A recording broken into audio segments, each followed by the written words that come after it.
हिमाचल कर्मचारी चयन आयोग हमीरपुर की महिला कर्मचारी की JOA IT पेपर लीक में गिरफ्तारी के बाद सरकार ने चयन आयोग सस्पेंड कर दिया है और भर्तियों पर भी रोक लगा दी है। मुख्यमंत्री सुखविंदर सिंह सुक्खू ने शिमला में पत्रकार वार्ता कर कहा कि वर्तमान कांग्रेस सरकार सत्ता में व्यवस्था परिवर्तन के लिए आई है। नौकरियों में पिछले 5 वर्षों में व्याप्त भ्रष्टाचार हुआ है, जिसे जड़ से खत्म करने की कांग्रेस सरकार की प्रतिबद्धता है। पूर्व की भाजपा सरकार में हिमाचल प्रदेश में पेपर लीक माफिया पनपा है और कहीं न कहीं भाजपा सरकार इसके लिए सीधे तौर पर जिम्मेदार है और आने वाले समय में पेपर लीक माफिया को लेकर बड़े खुलासे भी होने वाले हैं। सुखविंदर सिंह सुक्खू ने कहा कि पिछले 5 साल में गलत तरीके से सरकारी भर्तियां हुई है और सरकार की संलिप्तता भी इसमें हो सकती है। पुलिस पेपर लीक मामला पूर्व सरकार के समय का एक बड़ा उदाहरण है। इसको लेकर भी सरकार जांच कर रही है, लेकिन पूर्व की भाजपा सरकार ने इसको लेकर भी गंभीरता नहीं दिखाई। JOA IT पेपर लीक मामले को लेकर फिलहाल SIT जांच कर रही है।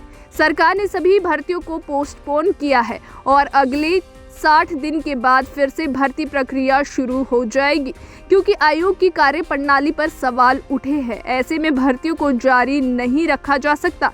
सरकार भ्रष्टाचार मुक्त भर्ती के लिए मैकेनिज्म तैयार कर रही है ताकि नौकरियों में पारदर्शिता आए और वर्षों से मेहनत कर रहे लाखों बेरोजगार युवाओं के साथ कोई धोखा न हो।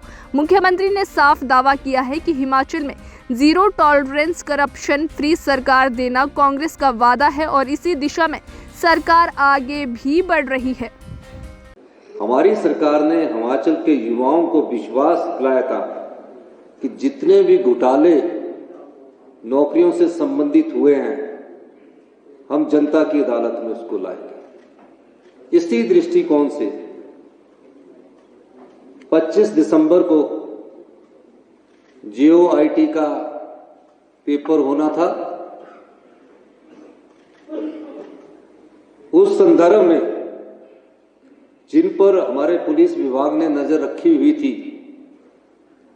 हमें एक सुराग मिला और उस सुराग के आधार पर हम धीरे धीरे आगे बढ़े और जब हमारे पास पुख्ता सबूत हो गए, उसके आधार पर हमने अगली कार्रवाई की। यह सूचना मिलने पर पुलिस दल ने हिमाचल प्रदेश अधीनस्थ कर्मचारी चयन आयोग हमीरपुर की वरिष्ठ सहायिका श्रीमती उमा आजाद के घर पर छापामारी की,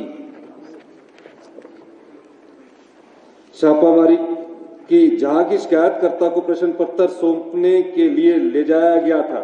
छापामारी के दौरान वहां से प्रश्न पत्र बरामद किए गए और 6 आरोपियों को उनके घरों में गिरफ्तार किया गया। ये तो 25 दिसंबर का जो प्रश्न पत्र था। उसके बाद के जो सबॉर्डिनेट सिलेक्शन में एग्जाम होने थे, जो अगले 25 दिसंबर के बाद जो और तिथियों की जो घोषणा थी, उसके तहत मैं कुछ जानकारियां आपको देना चाहता हूं। और ये कोई छोटी बात नहीं है कि जो सबॉर्डिनेट सिलेक्शन बोर्ड के कर्मचारी थे, जो भी था, वो सब शंका के दायरे में आ गए। और ये जो धंधा था पिछली भारतीय जनता पार्टी की सरकार से शुरू हुआ, उसको विस्तृत जानकारी प्राप्त की गई। सभी सूत्रों से पता किया गया तो कहा गया कि कई ऐसे जिनके रिजल्ट निकल चुके हैं, वो लोग भी चयनित हो गए।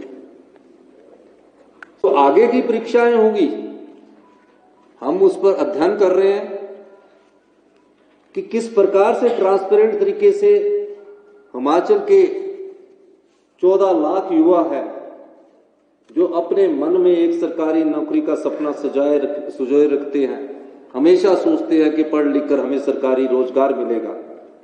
गरीब माँ बाप का भी एक सपना होता है कि उसका बेटा सरकारी नौकरी लग जाए, अपने बच्चे को कड़ी मेहनत से वो पढ़ाता है। हमारी सरकार का दृष्टिकोण बिल्कुल साफ है, आने वाले समय में पारदर्शी तरीके से नियुक्तियां हो, कोई भाई भतीजावार ना हो, मेरिट को इग्नोर नहीं किया जाए, कोई रिश्तेदारी ना देखी जाए।